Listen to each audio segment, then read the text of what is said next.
Transplantado de medula óssea, já tem 9 anos e é um motivo muito grande de felicidade nesse momento, poder partilhar a todos a alegria que é você se ver assim bem diante da morte e ter a perspectiva do morto de cada pessoa que você vê, você pensar, será que você podia salvar a minha vida?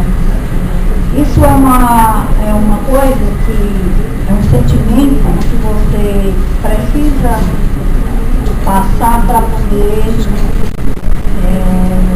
não tem nem palavras para a gente passar para alguém, o sentimento de você buscar em cada rosto a solução para a sua vida, a chance de sobreviver. Na época em que eu fui acometida pela leucemia mieloide crônica, em 2001, eu, com 4 filhos, e o meu caçula não tinha 15 anos. E eu tinha muita vontade de deixar ele pelo menos igual aos outros. Com 18 anos, com emprego, faculdade. Mas Deus me deu de presente 2 doadores compatíveis em 100%. E na época, também não tinha aqui na cidade de Fortaleza um transplante de medula óssea. Eu tive que sair do meu domicílio, largar minha família, deixar tudo para trás para correr atrás da vida. E chegando lá em São Paulo, eu ainda tive um tempo de isolamento, um minuto muito particular, frente a frente com o meu doador. E apesar da minha necessidade de querer viver, de querer voltar, eu falei para ele, Wagner, você tem todo o direito de voltar para casa e não me doar essa medula.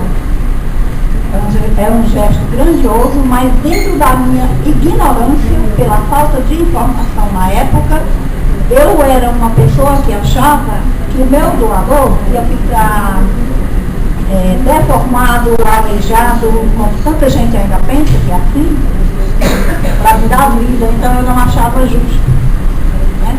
Muito leiga no assunto, mas ele disse, não, nós estamos aqui para isso, Deus nos colocou aqui, esse transplante vai acontecer e você vai ter muito sucesso.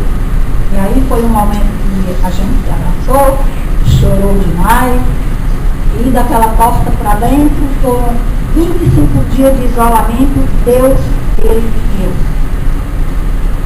E graças a Deus o meu transplante foi um sucesso, fazem 9 anos já, e eu não consegui voltar para o meu Ceará para ver meu filho completar 18 anos e hoje ser avó deste mesmo filho que eu achava que eu não ia concretizar o sonho de ver ele completar pelo menos 15 anos, eu já sou avó da filha dele, e assim, eu não consegui ser mais a mesma Pelúcia. Eu voltei para dentro do Hemócio, né? E fui buscando cada pessoa que necessitava de transplante, que estava doente, fui mostrando o meu exemplo, ainda fraquinha, descabelada, né? Muito careca e tal, muito escravizada, mas eu estava indo todo dia naquela luta e consegui, graças a Deus, formar o grupo de apoio ao paciente oncohematológico do estado do Ceará, que hoje é uma realidade, beneficiando já muitos outros pacientes com a informação, porque o maior sofrimento, gente, sinceramente, é a informação, a falta de informação, a saudade que você sente quando você está fora de casa sem a certeza que vai voltar, você largar tudo para trás, se despojar de tudo e ficar ali a descer da própria sorte. Mas a misericórdia de Deus foi muito grande.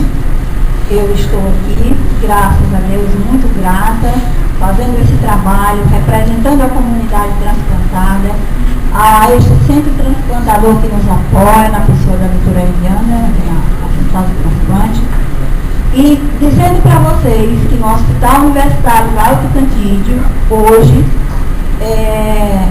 são realizados transplantes autólogos, mas se Deus quiser, estamos batalhando para que o alojamento aconteça e ninguém precisa sair do seu domicílio para ir sofrer tão longe, porque a estrutura familiar é 50% da cura.